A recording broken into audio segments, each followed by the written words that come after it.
Nick, I want to start with you. Yeah. When we was out in Spain, well, over the few years we've spoken, I've always seen how passionate you are about this club. When we was out in Spain, you showed photos of when you was a kid as a mascot. Just how much does this club mean to you, and just how much would this role have meant to, obviously, a young version of yourself?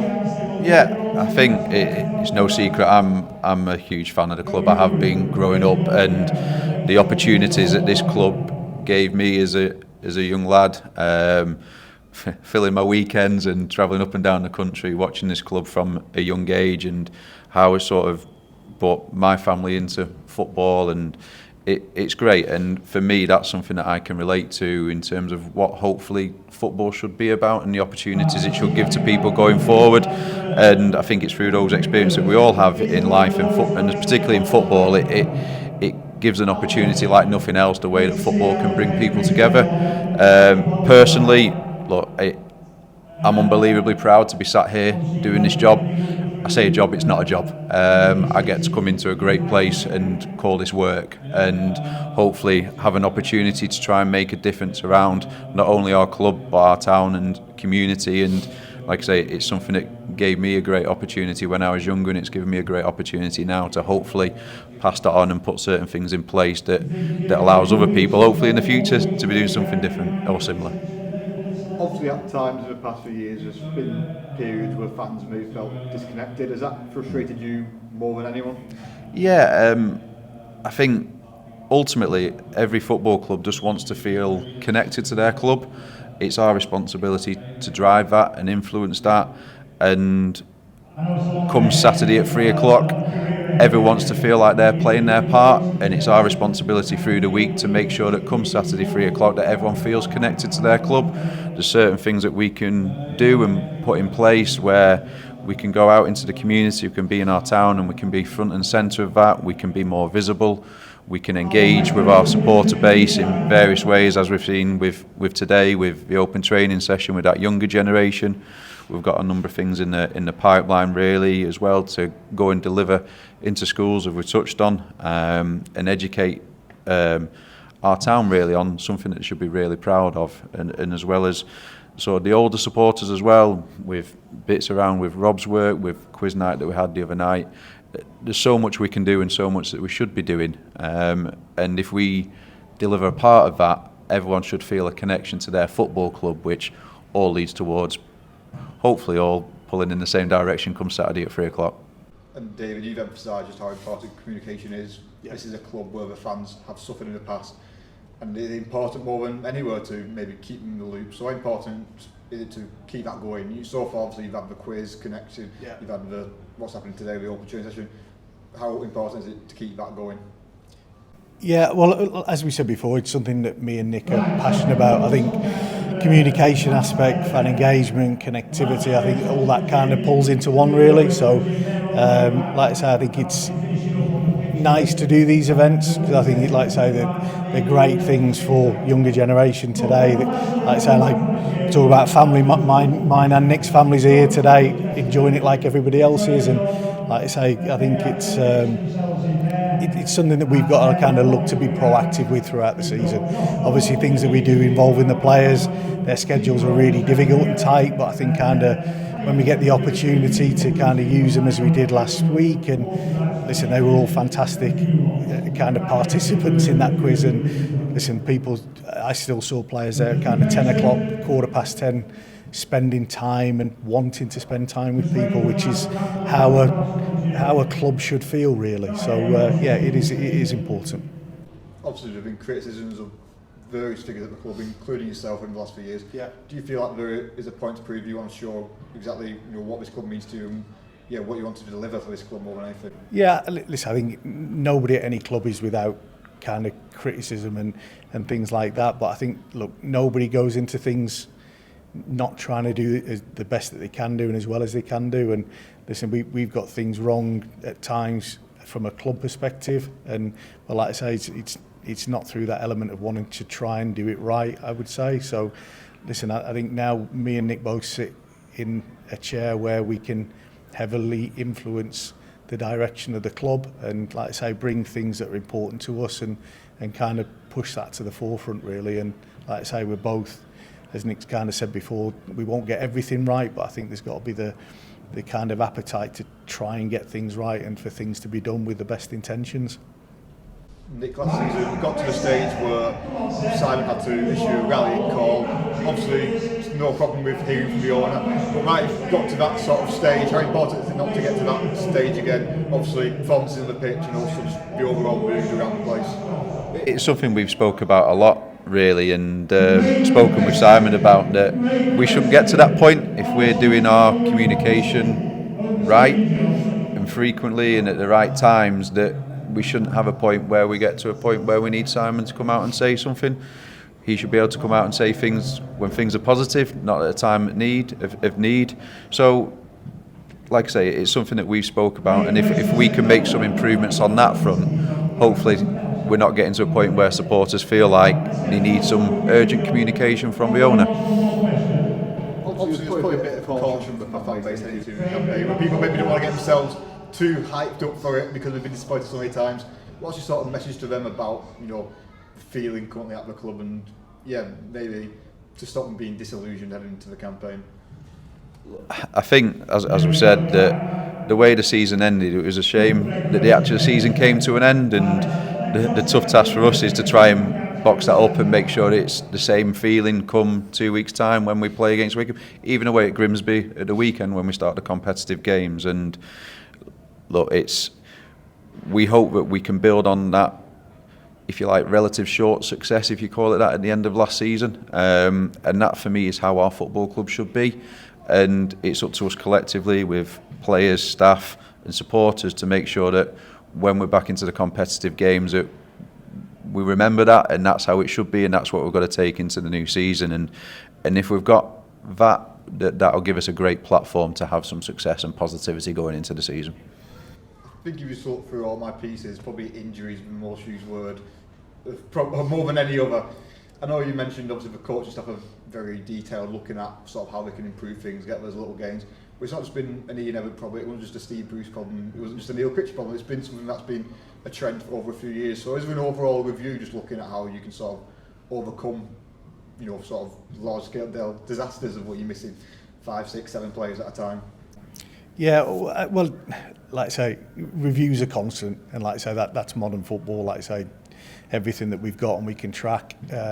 Listen, we've spent a hell of a lot of money into the pitches at both Bloomfield Road and Squires Gate, and we've invested in the gym, we've invested in pieces of equipment, we've invested in data pieces that look at training methods and everything else. That, like I say, we've tried to leave no stone unturned. And like I say, I think it's just sometimes you can be unfortunate and unlucky.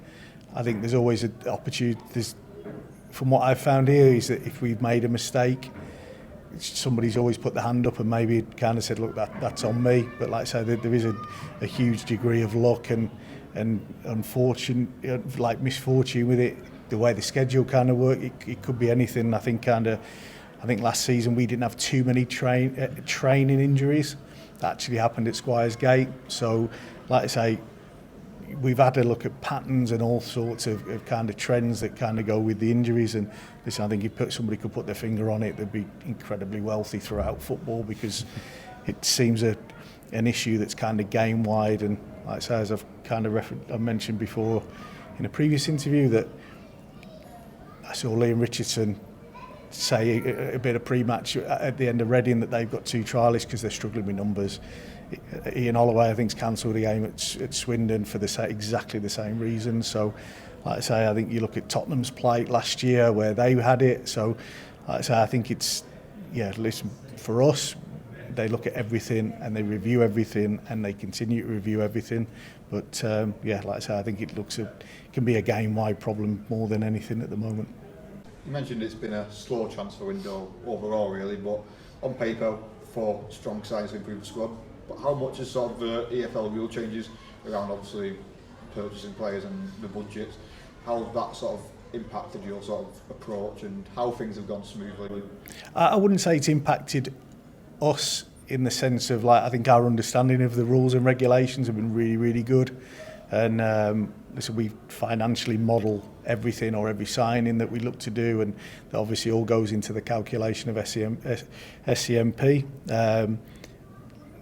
Whether other clubs have kind of got their heads around it, because it's quite a complex kind of mechanism for and model for finance, really. But ultimately, the bottom line is it makes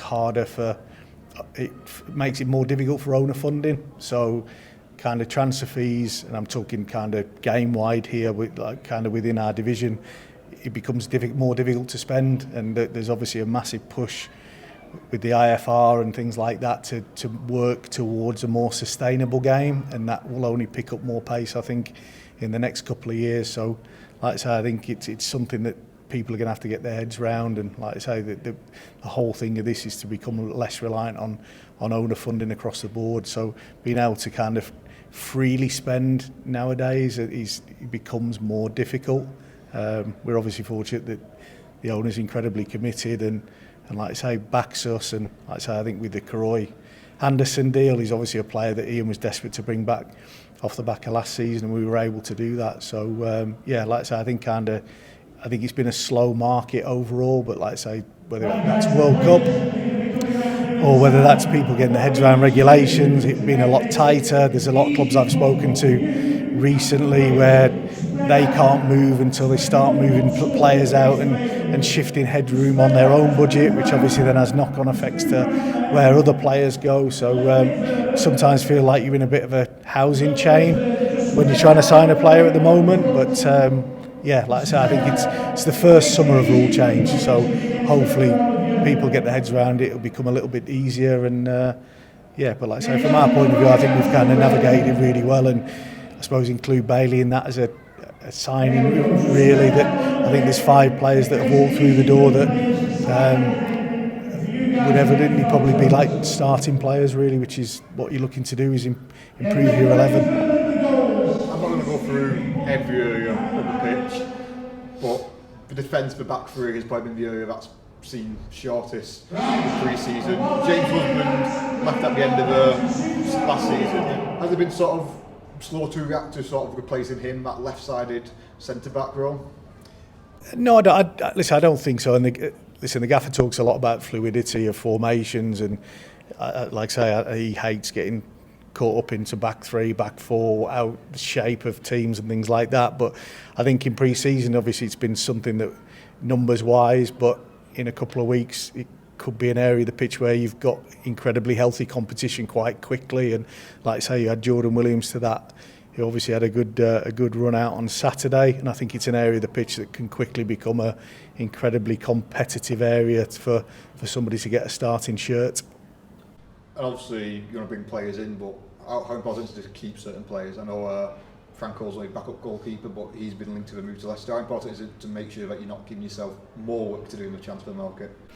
Well, I think it's just being prepared for what might come. Do you know what I mean? So, like, look, on Franco, I read something on, or somebody, well, Stu gave it to me on Twitter on Saturday evening, and like I say, listen, we're in the season where there's a lot of speculation around, but listen, it's the recruitment team's job to have plans in place for everything. Like, we can never ever think that a player might leave, might not leave, might get injured, might have a long-term injury, and there's always opportunities where we're going to have to react.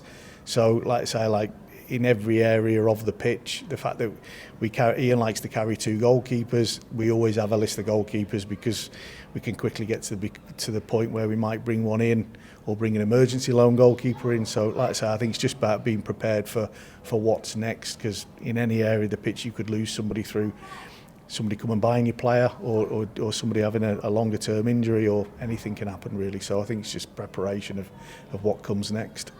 And how far do you have to plan? Obviously, look at contracts. I know it feels like we're talking about that because we've just done the contract, but 12 months down the line you've got the likes of Ollie Casey and a number of others who are, you know, out of contract. So how much does that sort of impact your thinking now? Well, we always have healthy dialogue with the players, like themselves. We have that healthy dialogue with their agents on certain things. So I think everybody's kind of knows where we're at and what people are thinking at the time. Like I say, rule changes might are kind of at the forefront of our thinking, because again, listen, depending on where the league might want to take this next season, we need to obviously kind of make sure that we're protecting ourselves, that we kind of know what's coming or potentially coming and what implications that's going to have on us financially. Like I say, you don't want to make a decision maybe now and invest heavily on a player that becomes incredibly expensive on your SEMP headroom come 12 months' time. So, like I say, it's just about conversations, open dialogue, and like I say, just being proactive to kind of what we're thinking, and ultimately, like I say, what's available in the market. Can you upgrade? I think they're all kind of conversations that are had day in, day out at a training ground. It's just them conversations aren't window upon window. They're conversations that happen all the time throughout the season, and between the coaching staffs, recruitment, analysts that we have, everybody watches a hell of a lot of football. So they're just conversations that naturally occur every day throughout the season. Nick, sorry, can you wait for a little bit? Bringing on to the topic that I know you'll enjoy talking about, and that's the new away kit was released last week, so obviously it's a bit of a throwback to an old kit as well. So how much have you enjoyed seeing the reaction of that, and obviously just sharing that with obviously the fan base?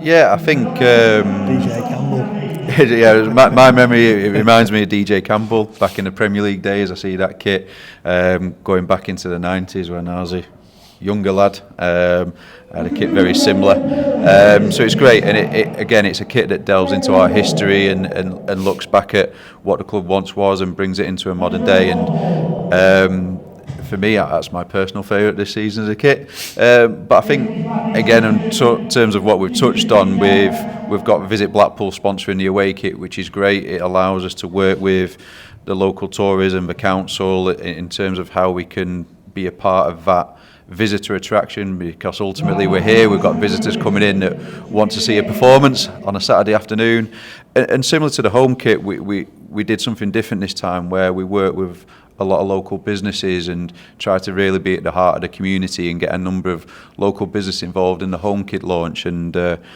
marketing and media team have done a fantastic job so far in the launch of our two kits to really sort of connect us with the town on those fronts, which is, as we've touched on, it's something that we're really keen to do going forward. And I know we mentioned Sam before. I know there's not much you can really say about the court case in Hong Kong, but does it very much remain business as normal, as it's been since it all started here at the club?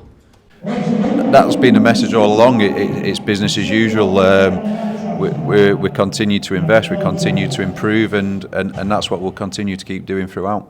And just finally, this is the big one. Who shined in the quiz most last week? Is that player or staff? Well, out of you two, but if any players got it. I think my team were looking for a transfer, to be honest. I think when the window opened halfway through the quiz, I think me and Nick found ourselves on the transfer list pretty quickly. So, listen, I think my contribution was probably a round of drinks for my table on Thursday, more than probably the quizzing. So, but no, listen, it was, joking apart, it was a real good event, and really nice atmosphere in the room. Yeah. Staff and the players were really good, and like I say, it's amazing that like I say, people like Bailey and Ilmari and things like that were there past 10 o'clock, socialising with their table and having a laugh with their teammates, and it was a really kind of nice event to be able to do before the start of the season. So like I say, I don't think me and Nick will probably put ourselves forward as quiz team captains anytime soon, but the event was really good and enjoyed by everybody. Trivia book budget for next time around? You know what? I actually went in the office on Friday morning. I had a popper who wrote the quiz, and a man that's not stood too far away from us at the moment did probably one of the hardest quizzes I've ever done. So, like I say, I think if we do another one, maybe me and Nick will we might write the quiz and design the quiz rather than participate. I think going forward we've got to find something that suits our skill set a little bit better. But it's great. Look, it's something different that we've not done for a long time. That came from an engagement piece with a supporter group. It was a suggestion that we used to do many years ago that people found it really good and engaging, and it proved to be that way on Thursday. And I think, look, this year we're celebrating our 125th year of being at Bloomfield Road, and we're going to be doing a few other bits and pieces through the season that hopefully brings a bit more engagement throughout the season as we celebrate that occasion as well. So hopefully it's the first of a few things that people see throughout the season.